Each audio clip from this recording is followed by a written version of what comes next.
ஆண்டவர் இயேசு கிறிஸ்து வல்லமையுள்ள நாமத்தினால் அந்த செய்தி வேலைக்கு அன்போடு கூட அழைக்கிறோம். தீர்மானங்கள் எடுக்க வேண்டியதன் அவசியம் என்ற தலைப்பில் நாம் இப்பொழுது கூட சிந்திக்க போகிறோம். கர்த்தராகிய தேவன் இந்த செய்தியை நமக்கு ஆசீர்வதித்து கொடுப்பாராக. நம் தீர்மானங்கள் அப்படின்னு நம்ம பார்க்குறப்ப நகோமி யூதாவில் உள்ள பெத்லேஹேமில் இருந்து போய் மோவாப் தேசத்தில் போய் சஞ்சரித்த போது தன்னுடைய கணவன் 2 பிள்ளைகளையும் 2 மகன்களையும் இழக்க கொடுத்ததை பார்க்கிறோம். திரும்பவும் கூட பெத்லேஹேமுக்கு அவர்கள் பிழைப்புக்காக அவர்கள் திரும்பி வருகிறதை பார்க்கிறோம். அந்த நேரத்தில் நகோமியுடைய 2 மருமகள், ஒரு மருமகள் பேர் ஒர்பால், இன்னொரு மருமகள் பேர் ரூத். ஒரு மருமகள் ஒர்பால் தன் மாமியாரை விட்டு பிரிந்து போக தீர்மானித்தாள். இன்னொரு மருமகள் ரூத்தோ தன் மாமியாரை பற்றி கொண்டு தன் மாமியார் போகிற வழியில் தானும் போவதற்கு தீர்மானித்தாள். ரூத் சொல்வது என்ன? உம்முடைய தேவன் என்னுடைய தேவன், உம்முடைய ஜனம் என்னுடைய ஜனம், நீர் எந்த இடத்துல இருக்கிறீரோ அந்த இடத்துல நானும் இருப்பேன் என்று சொல்லி தீர்மானித்த பொழுது கர்த்தராகிய தேவன் அவள் எடுத்த தீர்மானத்தை ஆசீர்வதித்தார். ரூத் ஒரு மோவாபிய தேசத்தை சார்ந்த ஒரு பெண், அந்நிய தேவர்களை வணங்கின ஒரு பெண். இப்பொழுது கர்த்தரை சேவிக்க அவள் தீர்மானித்தாள். கர்த்தராகிய தேவன் என்னுடைய தேவன் என்று சொல்லி நகோமி பின்பற்றின தேவனை சேவிக்க தீர்மானித்த போது அவள் கிடைத்த ஆசீர்வாதங்கள் என்ன? போவாசை திருமணம் செய்து அவள் சீரும் சிறப்புமாக செல்வ செழிப்போடு கர்த்தருக்கு மகிமையாய் வாழ்ந்ததை பார்க்கிறோம். கர்த்தருடைய பிறப்பினுடைய பட்டியலில் கூட அவளுடைய வம்சம் இடம்பெற்றிருக்கிறதை நாம் பார்க்கிறோம்.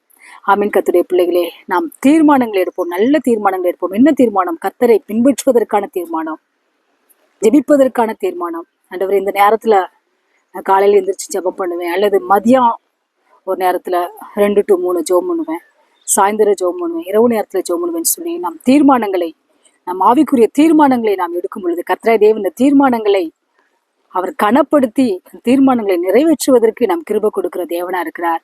ஆவிக்குரிய தீர்மானங்கள், கர்த்தரை பின்பற்றுவதற்கான தீர்மானங்கள். நான் ஆலயத்திற்கு ஒழுங்காக செல்வேன், ஒவ்வொரு வாரமும் செல்வேன், கர்த்தரை பின்பற்றுவேன், எந்த சூழ்நிலையிலும் நான் கர்த்தரை பின்பற்றுவேன் என்று சொல்லி நாம் தீர்மானங்களை எடுக்க நாம் ஒவ்வொருவரும் அழைக்கப்பட்டிருக்கோம். அப்படி தீர்மானங்கள் எடுத்தும் போது கர்த்தராகிய தேவன் இந்த தீர்மானங்கள் நம்மளுக்கு ஆசீர்வதித்து கொடுக்கிறார்.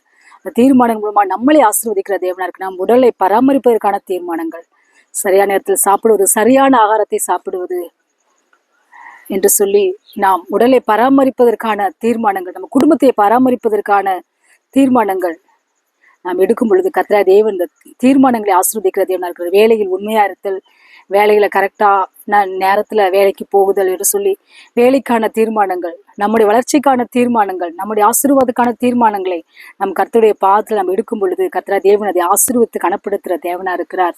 தானியேலை கூட பார்க்கிறோம். தானியேல் கூட ராஜாவுடைய போஜனத்தை தன்னை தீட்டுப்படுத்தாதபடி தானியேல் தீர்மானம் எடுத்ததை பார்க்கிறோம். ராஜாவுடைய போஜனத்தினாலும் திராட்சரசத்தினாலும் தீட்டுப்படாதபடி தீர்மானம் எடுத்தபோது தேவன் அவரை உயர்த்தி ஆசீர்வதித்ததை பார்க்கிறோம். ஆமீன். கர்த்தருடைய பிள்ளைகளே, நாம் ஒவ்வொருவரும் நல்ல தீர்மானங்களை எடுப்போம். ஆவிக்குரிய தீர்மானங்கள், ஜெபிப்பதற்கான தீர்மானங்கள். இந்த நேரத்தில் ஜெபிப்பேன், இந்த நேரத்தில் வசனத்தை வாசிப்பேன், கர்த்தரை எப்பொழுதும் துதிப்பேன், கர்த்தரை எப்பொழுதும் எந்த சூழ்நிலையிலும் பின்பற்றுவேன், வேலையில உண்மையா இருப்பேன், குடும்ப உறவுகள்ல உண்மையா இருப்பேன், குடும்பத்துக்கு செய்ய வேண்டிய காரியங்களை செய்வேன் என்று சொல்லி நாம் என்னுடைய உடலை நல்ல முறையில் நம்ம பராமரிப்போம், நம்ம குடும்பத்தை நல்ல முறையில பராமரித்து பாதுகாப்போம் என்ற நல்ல தீர்மானங்கள் எடுக்கும்போது கர்த்தர் அதை ஆசீர்வதிக்கிறார். குடும்பத்தை ஆசீர்வதிக்கிறார், சரீரத்தை ஆசீர்வதிக்கிறார், நம் வேலையை ஆசீர்வதிக்கிறார், வேலையில பெருக்கத்தையும் ஆசீர்வாதத்தையும் கொடுக்கிறார். பிசினஸ் பண்ற பிள்ளைங்களை பிசினஸ்ல உண்மை உத்தமாய் கர்த்தரை பின்பற்றுவேன், கொடுக்க வேண்டிய தசமபாகங்களை கர்த்தருக்கு கொடுப்பேன் என்று சொல்லி நாம் கொடுப்பதில் கூட நல்ல தீர்மானங்களை எடுப்போம். 10ல் 1 பங்கு அல்லது கர்த்தர் உங்களை எப்படி ஏவுகிறாரோ அப்படியாய் நாம் கர்த்தருக்கு, ஊழியங்களுக்கு, நாம் போகிற சபைக்கும், கனப்படுத்துகிற ஊழியக்காரர்களுக்கும், ஏழை எளிய மக்களுக்கும் நாம் கொடுக்கும் பொழுது கர்த்தர் நம்மை ஆசீர்வதித்து நம்ம வழிநடத்துகிற தேவனா இருக்கிறார்.